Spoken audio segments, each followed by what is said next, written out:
ಇವತ್ತೊಂದು ಒಳ್ಳೆ breakfast recipe ನೋಡೋಣ. ಇದು ಪ್ಲೇನ್ ರವೆ ದೋಸೆ. ಇದಕ್ಕೆ ಬೇಕಾಗಿರುವ ಸಾಮಗ್ರಿ ಎರಡು ವಸ್ತು. ಒಂದು ರವೆ ಮತ್ತು ರವೆ ಮುಳುಗುವಷ್ಟು ನೀರು ಹಾಕಬೇಕು.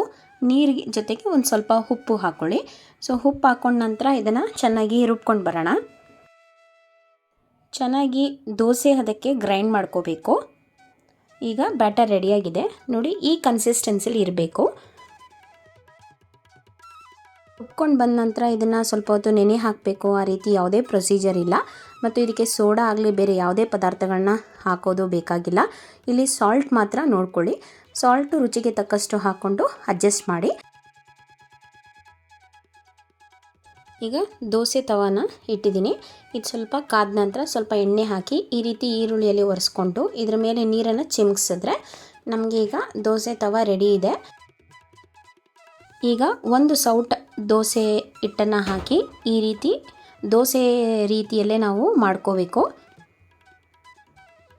ಆದಷ್ಟು ಅಗಲವಾಗಿ ಈ ರೀತಿ ಮಾಡ್ಕೊಳ್ಳಿ. ಮಸಾಲೆ ದೋಸೆ ಥರನೇ ಎಲ್ಲೂ ಕೂಡ ಕಿತ್ತೋಗೋದಿಲ್ಲ. ಒಂದು ವೇಳೆ ನೀವು ಸೆಟ್ ದೋಸೆ ಹಾಕ್ತೀರಿ ಅನ್ನೋದಾದರೆ ಇದು ಸ್ವಲ್ಪ ದಪ್ಪ ಆಗಿರುತ್ತೆ. ಆದರೆ ನಾನು ಈ ರೀತಿ ಮಾಡೋದನ್ನು ಪ್ರಿಫರ್ ಮಾಡ್ತೀನಿ.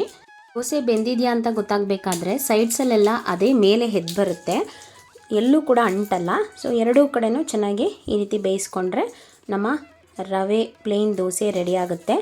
ತುಂಬ ಚೆನ್ನಾಗಿರುತ್ತೆ ತಿನ್ನೋದಕ್ಕೆ, ತುಂಬ ಚೆನ್ನಾಗಿ ಬರುತ್ತೆ. ಒಂದು ಸರಿ ಮನೇಲಿ ಟ್ರೈ ಮಾಡಿ. ಕ್ವಿಕ್ಕಾಗಿ ಮಾಡ್ಬೋದು, ವಿದಿನ್ 5 ಮಿನಿಟ್ಸ್ನಲ್ಲಿ ಮಾಡ್ಬೋದು.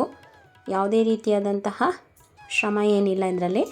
ಈಗ ಮತ್ತೊಂದು ಬ್ಯಾಚ್ ಮಾಡುವಾಗಲೂ ಸಹ ಇದೇ ರೀತಿ ಸ್ವಲ್ಪ ಎಣ್ಣೆ ಹಾಕಿ ಈರುಳ್ಳಿಯಲ್ಲಿ ಈ ರೀತಿ ಮಾಡಿ ನೀರು ಚಿಮುಕಿಸಿ ಮತ್ತು ನಾವು ದೋಸೆ ಬ್ಯಾಟರ್ನ ಹಾಕಬೇಕು. ಈ ರೀತಿ ಮಾಡುವಾಗ ಫ್ಲೇಮ್ ಕಮ್ಮಿ ಇರಲಿ, ಬೇಯುವಾಗ ಸ್ವಲ್ಪ ಫ್ಲೇಮ್ ಹೈಯಲ್ಲಿಡಲಿ. ಇದೇ ರೀತಿ ಎಲ್ಲ ದೋಸೆಗಳನ್ನ ಮಾಡ್ಕೋಬೇಕು. ಈಗ ಮೇಲ್ಗಡೆ ಸ್ವಲ್ಪ ಬೇಯೋದಕ್ಕೆ ಎಣ್ಣೆ ಹಾಕ್ತಾಯಿದ್ದೀನಿ. ನೋಡಿ ಎಷ್ಟು ಚೆನ್ನಾಗಿ ಬಂದಿದೆ. ಇಷ್ಟು ಚೆನ್ನಾಗಿ ಬಂದಿರುವಂತಹ ದೋಸೆಯನ್ನು ನೀವು ಮನೆಯಲ್ಲಿ ಒಂದ್ಸರಿ ಟ್ರೈ ಮಾಡಿ. ಮಕ್ಕಳಿಗಂತೂ ತುಂಬಾ ಇಷ್ಟ ಆಗುತ್ತೆ. ಇದೊಂದೊಳ್ಳೆ ಬ್ರೇಕ್ಫಾಸ್ಟ್ ರೆಸಿಪಿ. ಈ ಒಂದು ದೋಸೆನ ಚಟ್ನಿ ಜೊತೆ, ಸಾಂಬಾರ್ ಜೊತೆ, ಸಾಗು ಜೊತೆ ಸರ್ವ್ ಮಾಡಿ ತುಂಬ ಚೆನ್ನಾಗಿ ಬರುತ್ತೆ. ನಿಮಗೆ ಈ ವಿಡಿಯೋ ಏನಾದರೂ ಇಷ್ಟ ಆದರೆ ನನ್ನ ಚಾನಲ್ನ ಸಬ್ಸ್ಕ್ರೈಬ್ ಆಗೋದನ್ನ ಮಾತ್ರ ಬರಿಬೇಡಿ. ಈಗಾಗಲೇ ನನ್ನ ಚಾನಲ್ಗೆ ಸಬ್ಸ್ಕ್ರೈಬ್ ಆಗಿರುವಂತಹ ಎಲ್ಲರಿಗೂ ಧನ್ಯವಾದಗಳು. ನಿಮಗೆ ಈ ವಿಡಿಯೋ ಇಷ್ಟ ಆದರೆ ಲೈಕ್ ಮಾಡಿ, ಶೇರ್ ಮಾಡಿ. Thank you.